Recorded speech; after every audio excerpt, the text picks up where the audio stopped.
সওয়াবে হাজির করিয়েছেন সেই রব্বুল আলামিনের দরবারে অসংখ্য শুকরিয়া। সকলে বলুন আলহামদুলিল্লাহ। সামনেতে মনে হচ্ছে খুশি হননি, জোরে জোরে বলেন না আলহামদুলিল্লাহ।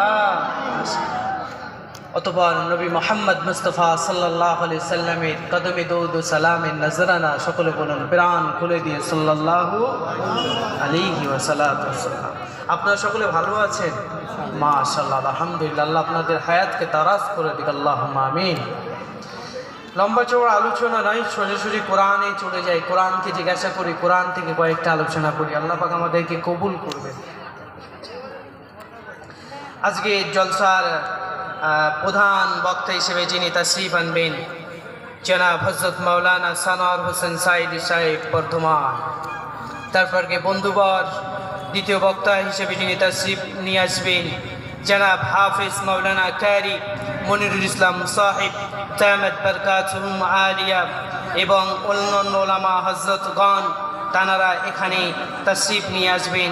মাদ্রাসার উন্নতি কল্পের জন্য দুয়ার মজলিসে তাশরীফ রাখবেন পীর আলহাজ হযরত আল্লামা হাফিজুর রহমান কাসেমি দামাত বরকাতুহুম আলিয়া।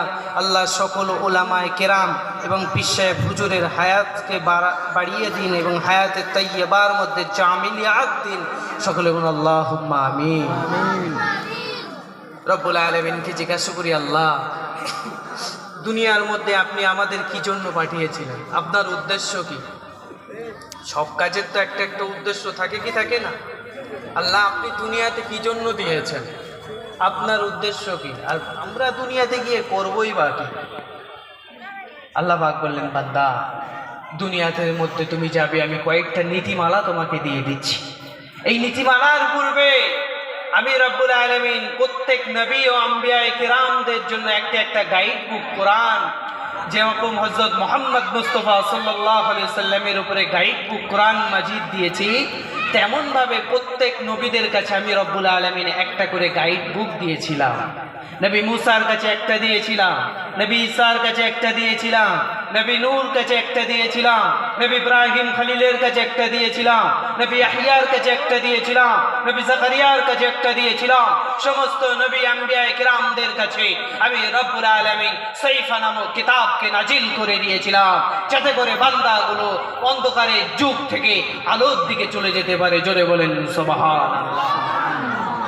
আজকে বান্দারা যদি দুনিয়ার মধ্যে রব্বুল আলামিনকে ছেড়ে দিয়ে অন্য কাউকে ধরতে যায়, রব্বুল আলামিনকে ভুলে গিয়ে যদি অন্য কাউকে ধরতে যায়, আমার রব্বুল আলামিন বলে, বান্দা আমি রবকে তুমি ভুলে যাবে, আমি রব্বুল আলামিন তোমার জন্য মস্ত বড় আযাব রেখে দিয়েছি। ওরাদেরকে আমি আযাব দিব না, ওই সমস্ত মানুষদেরকে আমি দুঃখের মধ্যে ফেলবো না, ওই সমস্ত মানুষদেরকে আমি কষ্টের মধ্যে ফেলবো না। আমরা জিজ্ঞাসা করলাম, রব আপনি কাদেরকে কষ্টের মধ্যে ফেলবেন না, কাদেরকে আপনি আযাব দিবেন না?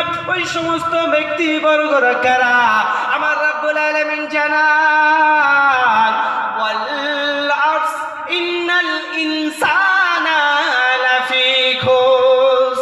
ওই আল্লাহ পাক সময়ের কসম কাটলাম, পৃথিবীবাসী সব ধ্বংস হয়ে যাবে। এই পৃথিবীতে আমি থাকবো না, এই পৃথিবীতে আপনি থাকবেন না, আমার পিতা থাকবে না, আমার মাথা থাকবে না, আপনার পরিবার বর্গ কেউ থাকবে না। পৃথিবীর মধ্যে যারা রব্বে কারিমের সাথে গাদ্দারি করেছে, আমার রব্বে কারিম তাদেরকে ধ্বংস করে দিয়েছে, ঠিক কিনা? আল্লাহ পাক সময়ের কসম কাটলেন, ওয়াল আস। আমি আল্লাহ পাক সময়ের কসম খানা কাটলাম। আমরা জিজ্ঞাসা করলাম, রব আপনি কেন সময়ের কসম খানা কাটলেন? রব্বুল আলামিন বলে, বান্দা তুমি জানো না সময় কত দামি। এখন যদি বাজে 7টা, 6:59, যে সময়টা চলে গিয়েছে সেই 6:59 আর ফিরে আসবে। যে সময় পিছনে চলে গিয়েছে সেই সময় আর আসবে।